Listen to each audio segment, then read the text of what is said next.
Good evening, everyone, and welcome back to Season 3 of Coachable Moments. I am your host, Pat GPT, and I am excited about all of the content that I've created for you guys this season.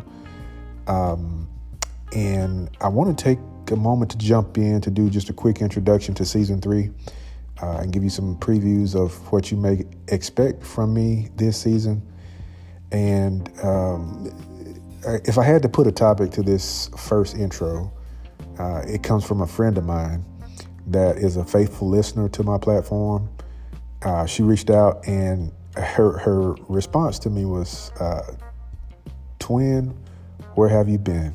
And for you guys that are R&B heads, you know that's a popular line from the Money Long song, Made for Me. And I figured I would use that as an intro because several people have asked me, where have you been? Why are you not making any new episodes? Are you still planning to make episodes? And I had just a breakthrough in my thoughts when I was doing this. And I realized that the things that were coming to my mind to deliver to you guys are seasonal, just like the TV shows that they come on and play 10 or 15 episodes, and then they go off the air for a few months and they come back. They're going through a season, a change. They're having experiences that they're going to reintroduce to you guys, some new experiences and new moments next season. And similar to those TV shows, that's kind of what I've gone through. I've had some time, I've had some experiences, I've had some epiphanies that I can share some new content with you guys, and I'm excited about Season 3. So where have I been? That's the question. So around late December, early December actually, I was traveling back and forth, as many of you know that talk to me outside of the podcast.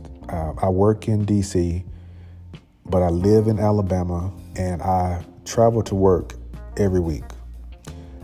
Typically, I fly out from Birmingham on Monday, and I fly back to Birmingham on Wednesday. That's usually my rotation. Fly out Monday, fly in Wednesday, and that changes from time to time depending on my needs of the job. So I was working for this one company, which will remain nameless, but I was getting ready to fly out to work, and I was not feeling too well a couple of days before time for me to fly, and I figured it would just blow over, nothing major. And so the day before I was getting ready to fly out, I just didn't feel right. I didn't feel like myself.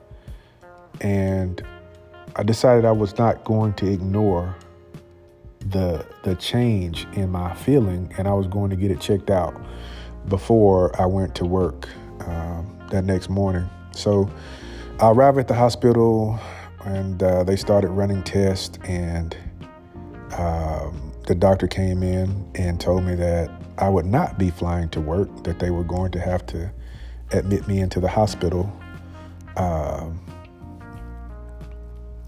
And this kind of shook me mentally because I've never been sick. I've never been admitted to an hospital,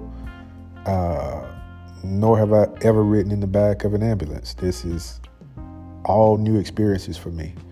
So it was nothing major wrong. It was just some food choices. I believe it was food poisoning that started to affect me and my pancreas and things like that. So very painful. So I ended up being in the hospital for right at a week, which was, God's way of sitting me down, giving me a break, some time to really focus on the important things in life.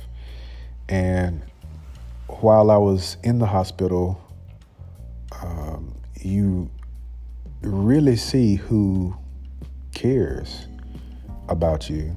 And not only that, and it's not that people that don't show up don't care, because everybody has life going on at the same time. But, we always expect those closest to us to call or show up and at least show concern. So I had a week to see the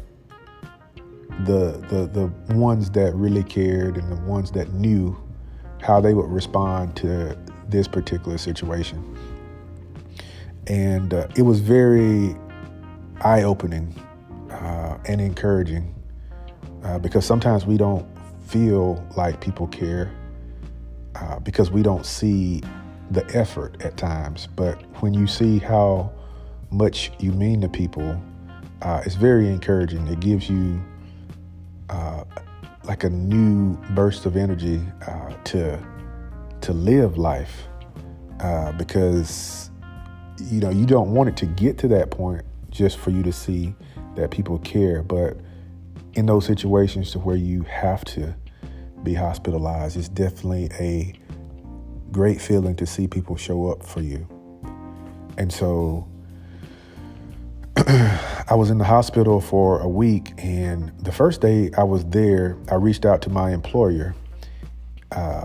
Let me dial back. So the night the doctor told me that I was going to be hospitalized, I reached out to my employer, tried to call, couldn't get an answer on the phone, on his personal phone.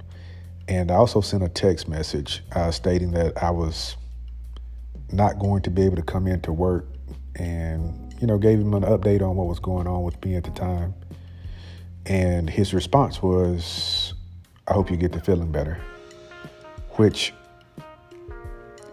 at the time it felt different because I was expecting a phone call, at least to see if I was okay or if I needed anything, just something like that, just, a show of human decency. And I didn't get that. So being a manager, I understand the importance of accountability. So the next morning I reached out just to follow up and say, "Hey, not going to be at work. This is what's going on."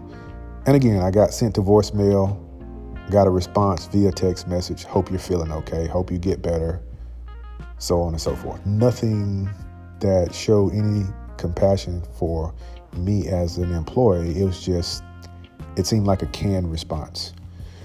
So that went on for a few days. I reached out every day, never got a call back. And the day that I was released from the hospital on a Friday. I decided that I was going to do something different with my time, that I was no longer going to contribute to the success of a company that had no concern for me. I chose myself in that situation, that I had to be more valuable to myself, and I had to care more for myself than I did that job. So not having another job in place, I decided to step away, and I sent the laptop back. I was no longer going to be a person that was contributing to them. And so I realized that I was going to have to replace that employer with another. So I started my search, and I spent every day as if I was working a shift. I would go down to Starbucks, and for 8 hours straight, I would do nothing but apply for jobs, do interviews, apply for more jobs, and apply for more jobs, and apply for more jobs. That's pretty much how I spent every single day for the next 3-4 weeks. So I was at a point to where, the stress starts to kick in because you're accustomed to the program of life that you're on. Work a week or work 2 weeks, get a paycheck. That's your cycle. And I had gotten accustomed to that cycle because the power company doesn't care that you chose yourself. They want to know when that payment is going to be made. And as Cat Williams said, they don't want all of it. I mean, they don't want a piece of it. They want the whole thing. And so the pressures of it started to kick in. And I was every day, that's all I was doing was applying for jobs. And then one day my mother told me, she said, why don't you just give it a break today? Don't apply for one job. Just enjoy your day. And I realized that I had put in several hundred applications. And one of those I felt like would come through. So I decided to take her advice, and I just went out. I went for a long walk, enjoyed some nature, and just started to depend more on God and His ability to provide my needs. And, that went on for a day, turned into 2 days. I was like, wow, I started to enjoy this not doing anything life because I had no stress, zero, other than the fact that, bills were starting to pile up. And so one day I was checking my email and, I got an email that kind of looked like a spam email, like it wasn't real. And, they were offering a cybersecurity engineer job. So I replied to the email, said that I was interested. And in all honesty, I never thought that I would get a response. I just thought it was spam. And so that following day, the recruiter reached out and wanted to talk on the phone. So I was like, oh, okay, this may turn out to be something. So we got on the phone like an hour later. She gave me an overview of the job and asked me if I was willing to work in DC, which is exactly what I just finished doing, flying back and forth. So I was like, yeah, that's no problem. I can do that. She was like, it's only 2 days a week. The other 3 days you can work from home or wherever you like. So we set up the interview, and literally an hour after the interview, the manager called me back and offered me the job. So the strange thing was the job that I applied for was not the job that I got. During the interview, the conversation went so well that he offered me a much higher position than the one I was applying for. I ended up landing a role as the manager of the job that I was actually applying for. And I was humbled because even though I started to question whether God was hearing my prayers or not, He reminded me that He's in charge and that He knows what I need before I realize I need it. And so literally started the job again, flying back and forth to DC, and just living this life and allowing things to unfold and happen. Some of them are different. Some of our experiences are just painful. Some of the people that we're with, we expect to be with them our whole life, and God may have a different plan. And so sometimes He introduces us to new people, removes old people, vice versa. Sometimes we keep the same people in our life, but He has a time and a season for everything. And so I just wanted to get on and encourage my listeners, the ones that are going through a season where they're unsure of how things are going to unfold. I just wanted to encourage you to not give up on God's ability to deliver you, because He is so on time that He's more on time than time is on time. Time changes. And for many of you that know that were late for work last week when the time changed, or this week rather, some of you guys hadn't got your sleep cycle yet corrected with the time change, but God was already on the time before the time caught up with the time, if that makes sense. So don't question whether He knows what you're going through just because you don't see results yet, you don't have your answer or the solution to your problem, just take a day and just be thankful and just be grateful for everything that you do have at the moment. And when the time comes for you to receive your breakthrough, I guarantee you, he already knows when that time is going to be. So where have I been? I've just been enjoying life. The good, the bad, the ugly, the indifferent. I've just been taking it all in because I realize that all things work together for my good. And it also works together for your good. Don't give up. Don't give up on God. Don't give up on yourself. Because he made you in a divine way.